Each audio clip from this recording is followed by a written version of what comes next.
आजको यस भिडियोमा हामी अफलाइन मोबाइल ब्याङ्किङ चाहिँ प्रयोग गर्न सिक्नेछौँ। यदि तपाईँको फोनमा तपाईँ सधैँ चाहिँ अनलाइन मोबाइल ब्याङ्किङ प्रयोग गर्नुहुन्थ्यो भने अफलाइन पनि चाहिँ मोबाइल ब्याङ्किङ प्रयोग गर्न सकिन्छ। तपाईँहरू चाहिँ कहीँ कतै जाँदा घरबाट बाहिर निस्कँदा या जुनसुकै जस्तो अवस्थामा पनि त्यहाँ इन्टरनेट हुन्छ भन्ने चाहिँ हुँदैन। कुनै न कुनै बेला तपाईँले चाहिँ अफलाइनको प्रयोग गर्न थाहा पाउनुपर्ने हुन्छ। अफलाइन पनि हुन्छ या हुँदैन भन्ने प्रायः धेरैलाई त थाहा पनि हुँदैन। तपाईँले अफलाइन मोबाइल ब्याङ्किङ प्रयोग गर्न सक्नुहुन्छ। मसँग यहाँनिर चाहिँ एउटा एमबिएलको चाहिँ यो एप्स छ। म यसको अफलाइन मोबाइल ब्याङ्किङ तपाईँलाई गरेर देखाउँछु। मेरो मोबाइल इन्टरनेट अफ छ। यहाँ देखिराख्नु भएको होला नो इन्टरनेट कनेक्सन भनेको छ। यहाँ देखिराख्नु भएको होला केही सेटिङदेखि लिएर जेनरल इन्क्वायरीदेखि लिएर सेन्ड मनी अनि पेमेन्टसम्मको अप्सनहरू दिएको छ अफलाइन एसएमएस मोडमा। एसएमएस मोडमा गर्दाखेरि तपाईँको मोबाइल फोनमा फेरि चाहिँ सिममा चाहिँ रिचार्ज हुनुपर्ने हुन्छ, त्यति बेला पैसा लाग्छ।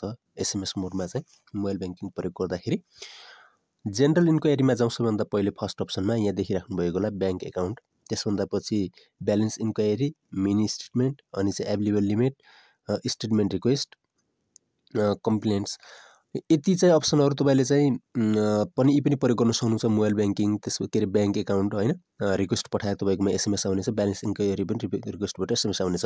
तर एभेलेबल लिमिट पनि तपाईँ रिक्वेस्ट पठाएर एसएमएस आउनेछ। अब अफलाइनमा तपाईँले पैसा कतै सेन्ड गर्नु पऱ्यो भने 5000 को लिमिट मात्रै हुन्छ। जस्तै सेन्ड मनीमा जानुभयो दुईवटा अप्सनमा, यस्ता चाहिँ तपाईँले सेन्ड मनी सेम ब्याङ्क हो या इन्टर ब्याङ्क हो या चाहिँ फोन पे डाइरेक्ट गर्नु खोज्नु भएको सेम ब्याङ्कमा फोन पे डाइरेक्ट पनि हुन्छ होइन, मोबाइल नम्बरको प्रयोग गरेर सिधै। अनि सेन्ड मनी सेम ब्याङ्कमा तपाईँले यहाँ क्लिक गर्नुभयो भने यहाँ चाहिँ तपाईँले के राख्नुपर्ने हुन्छ, एमाउन्ट राख्नुपर्ने हुन्छ। यहाँ चाहिँ तपाईँले चाहिँ टु एकाउन्ट राख्नुपर्ने हुन्छ। यता एकाउन्टको नेम राखेर प्रोसेस गरेर तपाईँले ट्रान्जेक्सन पिन नम्बर हालेर तपाईँले पैसा सिधै पठाउन सक्नुहुन्छ। सेन्ड मनी सेम ब्याङ्कको कुरा भइगयो। अब यही प्रोसेस तपाईँको अदर ब्याङ्कमा पनि यही हुने भयो होइन, इन्टर ब्याङ्कमा पनि यही हुने भयो, सेम फोन पेमा पनि यही हुने भयो। तपाईँले हेर्न सक्नुहुन्छ। यसरी चाहिँ ब्याङ्क चुज गर्न सक्नुहुन्छ। इन्टर ब्याङ्कमा गएर तपाईँले एकाउन्ट नम्बर नेम हालेर त्यही प्रोसेस हुने हो जसरी तपाईँ चाहिँ अनलाइन चाहिँ तपाईँले प्रयोग गर्नुहुन्थ्यो। जस्तै यहाँनिर अर्को अप्सन के हुन्छ भने रिचार्ज पनि गर्न सक्नुहुन्छ। यहाँ चाहिँ रिचार्ज कार्ड छ होइन, रिचार्ज कार्ड पनि तपाईँले सिधै यहाँ आफ्नो मोबाइलमा रिचार्ज गर्न सक्नुहुन्छ। एनटिसी एनसिएल सबै छ। अनि लोड इसेवामा पनि पैसा लोड गर्न सक्नुहुन्छ। यहाँ डाइरेक्ट मोबाइल नम्बर र एमाउन्ट हालेर यहाँ चाहिँ इसेवामा लोड गर्न सक्नुहुन्छ। यसरी चाहिँ अरू चाहिँ पेमेन्टको कुरा भएको त्यो चाहिँ त्यसभन्दा पछि सेटिङमा अब यहाँ चेन्ज ट्रान्जेक्सन पिन नम्बर, त्यसभन्दा पछि ब्याङ्क एकाउन्ट एड गर्ने र फिर तपाईँको चाहिँ ब्याङ्क एकाउन्ट पनि यहाँ चाहिँ एड गर्न सक्नुहुन्छ। अब यहाँ चाहिँ अर्को प्रोसेस हामी के सिक्यौँ भने जस्तै पैसा तपाईँले चाहिँ ट्रान्सफर गर्न खोज्नुभयो भने जस्तै सेन्ड मनी म चाहिँ एउटा सेम ब्याङ्कमा गएँ। यहाँ के गर्छु, म एउटा मोबाइल नम्बर राख्छु। यहाँ जस्तै पैसा राखेँ मैले 5000 पैसा राखेँ, लिमिट 5000 मात्रै हुन्छ। टु एकाउन्ट भनेको चाहिँ एकाउन्ट नम्बर हाल्नुपर्ने हुन्छ होइन।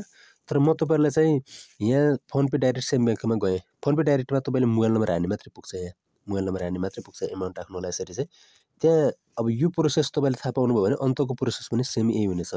म यहाँ चाहिँ मोबाइल नम्बर राखेर देखाउँछु। अब यहाँ चाहिँ मोबाइल नम्बर हालिसक्यो भन्दापछि यहाँ प्रोसेसमा क्लिक गर्नुभयो। यहाँनिर एउटा मोबाइल नम्बर छुटेछ। प्रोसेसमा क्लिक गर्नुभयो भने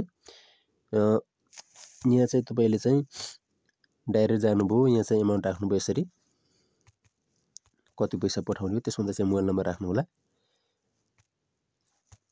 मोबाइल नम्बर हालिसक्यो भन्दापछि